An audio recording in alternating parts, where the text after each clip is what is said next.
Hi, my name is Jim Ryan, and I'm the new instructional designer here at EWU.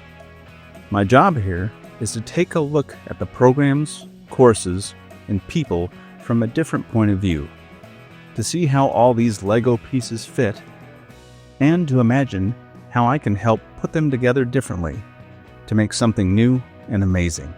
Welcome to the Play to Learn podcast. Today, I'm meeting with Dr. Nickolas Burgis and Dr. Yao Houndonougbo. Hopefully I'm pronouncing that right. They're both professors in the chemistry department at Eastern Washington University who are using their expertise to help secure EWU's standing as the region's polytechnic. So, sit back, relax, and enjoy. So I guess we can start now. Hi, this is Jim Ryan, and I am meeting now with Dr. Nickolas Burgis and Dr. Yao Houndonougbo. Yeah, Houndonougbo. Houndonougbo. So, and you are both chemistry professors, and Nickolas, you're the chair of the department at Eastern Washington University. So can you both tell me a little bit about yourselves? Yeah, I'm Dr. Nickolas Burgis. I got my PhD Albany, New York, and did a postdoc at MIT, and I've been at Eastern here since 2007. I enjoy teaching biochemistry, working with students, and it's been wonderful chairing the department and helping my talented faculty achieve all their goals. Yeah, well, this is Yao Houndonougbo, and I got my PhD from the University of Kansas. Been working in catalysis, beneficial catalysis center, and then also work as a fellowship for American Heart Association, and then also Agogit Bio Center. So I'm computational chemist, and then I joined EW in 2008. Since then, I'm enjoying doing biochemistry related work, collaborating with Nick also, and my teaching is basically physical chemistry and genome chemistry. So that's basically I do most of the time biomolecular simulation and then also catalyst simulation. Awesome. Well, I guess this is going to be like a round robin questioning where I guess I'll ask a question and either one of you can answer. So what initially inspired you and grew this passion in you for chemistry? Well, my passion for chemistry goes back to undergraduate. So basically, I was debating at that time doing chemistry or physics, and then I met a mentor who convinced me to major in chemistry. And then since that, I love chemistry, and then so that's how I get in chemistry. I major in chemistry, and then go to grad school at the University of Kansas, and then joined a computational chemistry group where I had at that time also a great mentor who also convinced me to be theoretical chemist. That's great. Thank you. And Nickolas, how about yourself? Yeah, I started off at community college and was not super interested in science, but remember I took a man in the environment class. And what I really liked about that class is there were a lot of kind of absolutes. It had some science advocacy in it. So, my other classes, there seemed to be some kind of hand waving and they didn't know exacts about sociology, things like that. So I think I was really kind of attracted to the exactness of science and, just the power to understand how things work and how you can use that information in a positive way. So that really set me on the path to studying science. My degrees are actually in biology, but I really focused more on the interface of biology and chemistry. My grades were often better in chemistry. So that kind of kept me interested in really kind of thinking about how chemical transformations happen in the body and learning more about those. Interesting. So obviously there has been a lot of accelerated development in the technology of chemistry and biochemistry just within the last maybe 10 years or so. What specific areas of that do you find most fascinating? I think the RNA vaccines are super cool. I think that it was obviously something that was just ripe for investigating and really panned off really well. Drug delivery is really an interesting topic and challenging for getting drugs delivered to certain areas. All kinds of health applications, gene therapy is super interesting, and I think really kind of the next frontier. So personalized medicine just in general, I'm really, really interested in, and I think is gonna just keep booming. That's awesome. That sounds really interesting. And yeah, how about yourself? Yeah, well, me, I'm really interested in anything that will help us design drug, and then especially, on the computational chemistry side, and then with the advance of computer, and then also with AI discovery those days, I'm really, really interested in, you know, design and then cut it down the cost of a drug by incorporating computer in the design of a drug. And then also incorporating computer in the drug delivery of a drug. And then, yeah, so that's basically my main goal in the development of the last decade of drug design and then also discovery. That is also very interesting. See, I work a lot with AI, obviously in a completely different capacity. Mine is more visual and content creation, but are scientists using AI to make these discoveries and do this research? Well, basically, AI is the core of AI is the data driven. Okay. So basically, scientists use already existing data to basically, how I would say, to train the software so that it will speed up based on existing data, we speed up all the discovery and not to just be more efficient, in the discovery of the drug. So that's the main idea for AI. So is go faster because of the fact that instead of is artificial intelligence, the core principle is by using the speed of computer and go through a set of data and to make a decision. So that's basically how the AI works. And then in drug discovery is the same thing. Drug discovery, as we can see, we have, for example, a lot of drug libraries, okay, existing. And then using artificial intelligence will sort that library for us based on existing data on the target, okay, and then also preview drug discovered. And then based on making all those together with the help of computer, it will increase the speed of the discovery. Okay, and cut down also costs. That's the main idea. I see the link in the processes, but and it's very cool because if I need to generate an image that AI can draw from a bunch of data, Yeah. pre-made images, and then with my guidance, I can input into it the specific things I'm looking for, and then Yes. it can assemble something close to that. It's never quite perfect. It always needs some more intervention by somebody who's familiar with the topic in order to get it over the hump, but it does get you within that vicinity. So it narrowed down a little bit. For example, the what I would say, the space to look for. Mhm. So narrow down the space, which is really important. So that's basically, yeah, it narrowed down the space, and then yeah, for sure, the limit of using AI or using computer in drug design is that, well, it need to be basically verified by doing essay, for example. But instead of doing 100,000 essay, if we narrow down to basically 10, Wow. it cut down the cost. And then it cut down also the use of manpower. So that's a type of thing. Yeah, so that's really efficient. Yeah. He's making my job easier. Yeah, yeah, your job easier. Yeah, that's the point. Yeah. So And that is the ultimate goal of AI is people think a lot of times that it's gonna put a lot of companies and people out of work or out of business.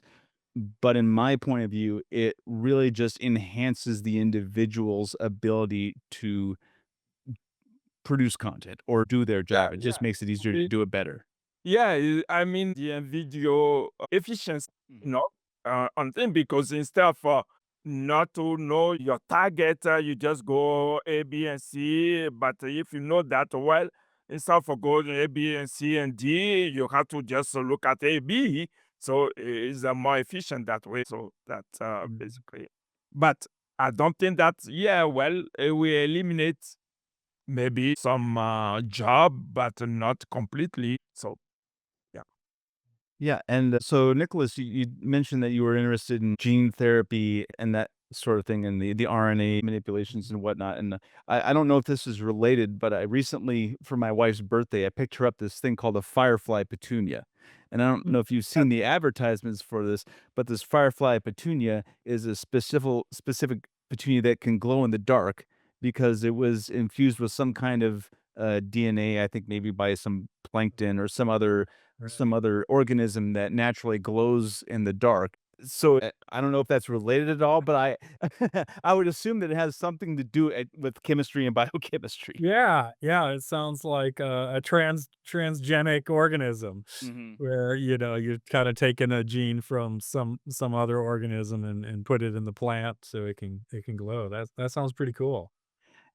And then so I have heard of this personalized medicine that you referred to, and I've followed the story because back in the day, there was the Human Genome Project was a really big deal back in like the Yes. 90s and early 2000s, Mhm. and it took all this computing power to finally get to the point where we had mapped the entire human genome, and it was just like the biggest thing I remember when I was a kid, and then it was like, okay, well now what?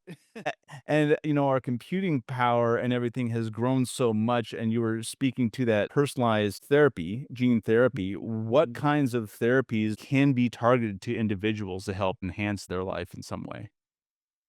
Yeah, I mean, sickle cell anemia has already been addressed. There's been some transgenic, or I guess I should say, some gene therapy patients that underwent gene therapy that have really reversed that because that's a more approachable target because it's kind of blood and you can kind of change the gene. It's just one nucleotide that's really altered in the sickle cell anemia patient. So very, very approachable. You could do blood transfusions, things like that with that new blood. So that can be pretty helpful. I think there's been some others that are just I'm not at the tip of my tongue right now. But yeah, sickle cell anemia has been one that's really been a great thing. Yeah, that's huge. Like millions of people have have issues related to sickle cell anemia. So, I mean, if Mhm. it can help millions of people, obviously there's some benefit to it. And, one always has to touch on the other side of the coin that what are the moral implications of some of these technologies? Yeah, I mean, I guess part of it is that your DNA has been analyzed. People have those sequences in computers and how that's really going to be handled. I feel a little bit sorry for the people that gave their DNA over to 23andMe and the company's defunct and who's going to buy it now and what are they going to do with that information. So I'm pretty glad I was suspect to that because it was super interesting. I mean, I really wanted to know that information, but I didn't really wanna give my DNA to anybody, so My wife, she did it and she got one for me and I put it on my desk for too long and then I just forgot about it. And then I saw the news and I was like, well, sometimes being a serial procrastinator can work out to your benefit. Yeah. Uh, yeah, so, those kinds of issues exist. I mean, certainly somebody's gotta be the first one to try, a new therapy too, so, oftentimes it's people that are kinda desperate and really serious, life or death situations that are some of the first ones to attempt those kinds of, procedures, so it's a tough situation to be in. yeah. What about yourself, Doctor? Yeah, any specifical ethical considerations on your side of the fence? Well, on my side of things, what I can think about is DNA manipulation. That will be a concern because once we get in DNA manipulation, we don't know what will be the product that we get. So that will be one concern. And then with the speed of computer, it can be done. So the change can be easily done. And then we can create what we probably don't want. So that's basically the concern is ethical to really have policy around all those DNA manipulation, DNA mutation, and so on and so forth. So is that really important to have? But I mean, policy means that, well, we get rid of some benefits of that. And that's also another issue. Yeah. I think maybe as long as we don't end up with the xenomorph from Aliens hunting us all down, I think we'll be pretty good. There's also some vanity issues I think that come up because there's a number of researchers out there looking into longevity, life extension therapies, and I think that can maybe add to some ethical issues as well. I mean, good and bad. Yeah, good and bad, because, well, how long we want to live? That's another question. We don't want, I mean, do we want to live forever? I don't think so. So that's another way to see it. And then if we had to live forever, then it will be an issue of population, right? You know? Well, assuming we're still confined to the bounds of the earth. Who Yeah. knows? So, By then we might uh, we might be out farther. yeah. I mean, if we can create maybe supermen or superwomen, then if everybody become supermen, superwomen, I don't think that is a good way to go.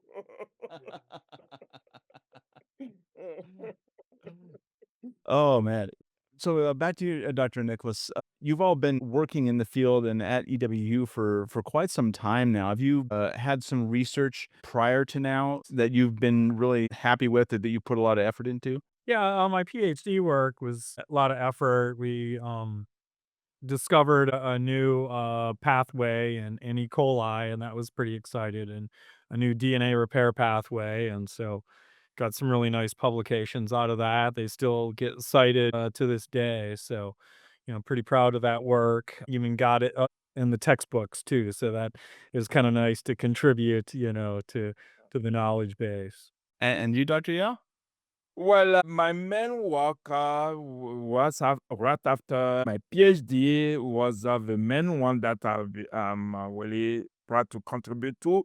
So I was with the grant from American Heart Association, looking at a protein that is involved in heart failure. Okay, and then we did a really nice theoretical work there, so that we were able to figure out of the right conformation of the protein that is involved in the heart failure. So that was something that I was really happy about. Okay, and good publication came out of that too. Yeah, That's the good stuff. yeah, Making a difference is what it's all about. yeah, yeah, yeah, yeah. So, another topic I like to ask instructors at Eastern about is how they manage their classroom when it comes to things like active learning, and not only teaching their students the material that's in the textbook, but how they apply it either in class or understand how it applies to real world scenarios. Can you talk a little bit about that? Yeah, well, every time we have a topic, for example, we teaching a concept. For example, I will take a simple concept like kinetics, okay? Where we take students, oh, well, we derive those equation, kinetics equation, but it's not just equation, but kinetics is applying real world, okay? For example, simple reaction. If it take you 10 years to synthesize basically 10 gram of a product, well, you just put that product that is really nice, and then can really be used to make a material, but you have to put that in your closet because it's not useful. Okay, so that basically the fight will be in that case to figure out the way to speed up the reaction, and that's when you have kinetic coming, so that the concept that I'm teaching to you now can be applied to speed up this type of reaction, and then you can make money out of it. But if it take a long, long time, you can make any money out of it, then you put that in the closet. You know, so that type of thing. I mean, it relates. Those examples, they are very, very important for students because I'm a physical chemist, most of the time theoretical chemist, and then the physical chemistry that I teach, most of the students will not really relate that to real world. They were just, oh, well, he just teaching us just formula, theory, and so on and so forth. So sometimes I will stop and then tell them, well, this is very, very important because it can be applied this way and this way. So, yeah. I might have to talk to you about some ideas for graphene manufacturing. But Dr. Nickolas, yourself. Yeah, in class, I'm often referring to medical reference. I teach mostly biochemistry, so that's pretty easy to do. In our department, each of our majors have pretty much a year's worth of research to do in one of our labs, or Yao is a computing lab that he works with them in. I'm more of a traditional experimentalist. And so, those are really great learning experiences where they actually have to do real calculations to figure out how much protein to add to their assay. And it's all related to things they learned in class.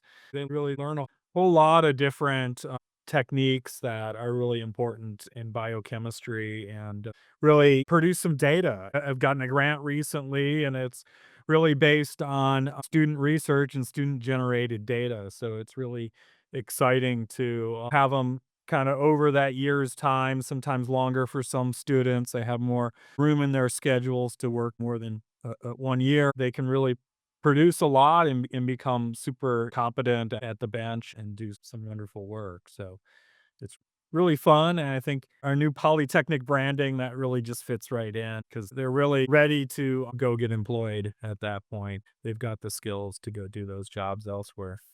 So the other question I would have in relation to that is there any way that students have the ability through this coursework to go to some of these different companies that are using the science and the techniques that you're teaching them, and so they get to see it in action? Yeah, Nick, you can talk about, for example, last time that we were able to bring students to a pharmaceutical packaging company in Spokane. Yeah. Yeah. Yeah, right, yeah, so, there are some pharmaceutical packaging companies in the Spokane area, Selkirk, and then, Hollister Steer, and, yeah, was invited to bring some students over there a year or 2 ago to Hollister Steer, and it was fantastic. They were putting in a new line. So what that company is really best known for is contract work, where they would get some pharmaceutical company that wants them to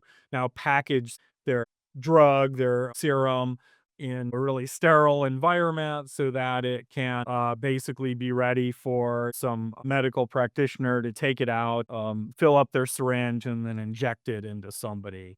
And so they were bringing a line on at that time. And so we got to see some of the first vials come off of that line and to see them doing the testing and really kind of get in and see that whole machinery and everything that's involved in that. Really, really just kind of a neat thing to be able to get back there before it had to be absolutely sterile. Because once those lines are running, they certainly don't want a classroom running through there. Yeah, did you have any examples yourself? Well, me, the only example I can point out is to bring students to national lab so that they can see how supercomputer are used in computing and see a physical supercomputer. Okay, so for example, PNL, Tri-City, they have supercomputer, and I have the opportunity to bring students to that and then show how basically we use supercomputer to solve our problems in computing world. Yeah. Yeah, it's one thing to talk about something in the classroom, but to physically be at a location and seeing things working, seeing the science work and do things that are meaningful I think that really helps turn that light bulb on for the students and say, hey, I'm learning about something that is going to actually be making a difference in this world. Yeah. Yeah. So yeah, the only in Spoken area, okay, we are a little bit limited because we don't have a lot of company around us and then high tech around us. But we do sometimes bring students to real world so that they can see what chemistry, how we apply chemistry to real world. So yeah. Awesome. I think the next question I've been holding off on because I think it's the most important question, and that you seem to have secured some funding lately. Can you all tell me about that? Yeah, yeah. Well, we just really got a renewal of our NIH grant. Yao and I had a grant. I think that started in 2014, 2015, and went for about 4 years. Then I don't know. We kind of all were busy in 2021 with the pandemic, so we just recently got back in the lab and when we're able to renew that grant. And so we're really happy we secured another 3 or 4 years of funding. So we're pretty stoked about that. We're going to be working with some students. We already are working with students on that. And we're really, really excited about the possibilities that are going to arise from the funding period. Yeah, so getting grants in the current time period where there's not a lot of money to go around is a pretty big deal, especially for Eastern Washington University. How do you think this is going to affect the university as a whole, and then the students that are in your program? Yeah, well, we just recently got recognized by the Carnegie Foundation as a research institution, and I can't help but think that maybe us and some other colleagues in biology having NIH grants help contribute to that. So we're pretty proud of that continuing legacy of really being a strong player of research in Eastern Washington. So we're really happy about that. Part of my work on the grant is taking some students down to UCLA. They have a really large library of drug-like molecules that's both physical and virtual. Yao, of course, is doing a virtual screen. He can talk to you about that, and he's going to really kind of guide us for our work next year when we go down to UCLA and spend a month down there doing the physical screen of the 300,000 drug-like molecules in their library. Yeah, so now the grant that we just got is really good for Houston, as Houston just got, as Nick mentioned, got classified as a research university. And then I believe as a regional university is a big is a big deal. Okay, because of the fact that well, our workload here is about 80% teaching, so we only have not even not 20%, but 20% we combine research and service. So we are not a really a research intense university, but I mean that classification is very, very important because it open the door to new grants that Eastern can secure in the future. So yeah, I mean past grant are probably, and I'm 100% sure, contribute to that classification. Basically, we also proud to be, to contribute to that classification. Nick and I have been working on ITPA for pretty long time. And then I can remember my first year here when Nick will be talking to me about how we need a collaboration in doing this type of research. And then, well, it came when we all have time to put in and secure the first grant. And then this is the renewal grant, which is really nice. And then the grant gives us an opportunity to look at another angle of the research that means drug design. And then basically the way this is working is that, we do in silico screening of 300,000 library and then narrow down to a subset of library so that that subset can be manageable in terms of experiments and then also cost. And then Nick will go to UCLA where the physical library is, and then we'll screen, and then we expect to have a hit. So that's basically how we're gonna work on the grant. And then Nick also already getting ready to go to UCLA doing some prep, right? Yeah. Yeah, so yeah. Yeah, and especially for Eastern Washington University to be able to compete with some of the other educational institution in the region and do as well as we have, it's really impressive. It speaks to the amount of effort and expertise that you both have done in this project. So, looking down the line, where would you like to see your programs progress to in the next 5 years, 10 years or so? Yeah, I mean, as far as chemistry, we're in just a great position. We have really recently built a lab building, so that's all our teaching lab. And now we're renovating our science building, which is where our research labs are. And so we're halfway through that. We've only completed phase one, and Yao and I are actually in phase one offices right now. Yeah. Um, and we're really just kind of looking forward to the phase two being completed and having a whole brand new home. And it's really, James, I don't know if you've had any time to look around the research labs that we have. They're gorgeous.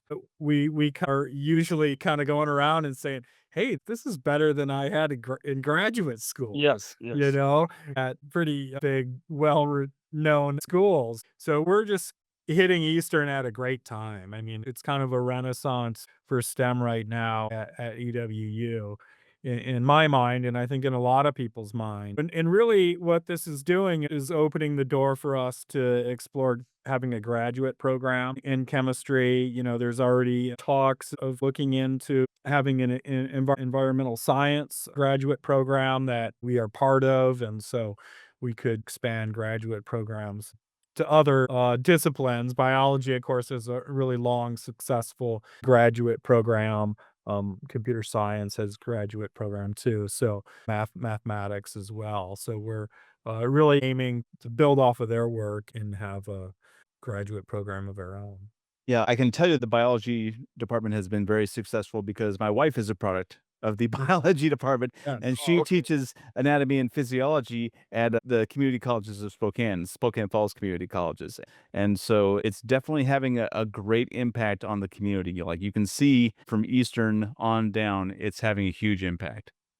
Yeah, yeah. So yeah, that's what we trying to bring to chemistry department to have a graduate program that will have a great impact in the region without forgetting that will be affordable compared to other institutions. Actually, Eastern is more affordable in the region, I believe, in the state. So that's also really important to look at. And then the graduate program is really useful because if you have graduate students, you can do more research and then produce more, right? So that's basically what we really expect to have in the next 5 years. Building the foundation and then building the building on top of that foundation. That's excellent. Well, do you have anything else that you would like to get out to the rest of the EWU, Spokane, and Washington community? Yeah, I think we're just really excited to have our funding. We really have high hopes that our project goes far. For me, I've been working on this topic since 1998. So it's pretty exciting to kind of be moving to applied research. So long it's been, how does this enzyme work? ITPA, looking at different clinical variants and kind of understanding what's wrong with them. And now, coupled with Yao, we really have a lot of power, especially by teaming up with UCLA to start addressing clinical issues and trying to help individuals that are affected by polymorphism and mutation in ITPA. So we're pretty excited. It's something that when you're doing basic research on the back of your head, hey, this is really important. It might actually help somebody someday. But it always seems like you're kind of reaching for the stars to really translate that into something that's tangible. And I think we're just really well poised to be at that and really reach for the stars and get something of value out of all this that can impact real people that are really suffering right now. Yeah, for me, is basically bringing my small contribution as a computational chemist and then to this type of researcher and then bring it to a practical research, get away of the theoretical studies and then see have the prospect of maybe developing drug, the success in the drug design and then bring this to life, to patient.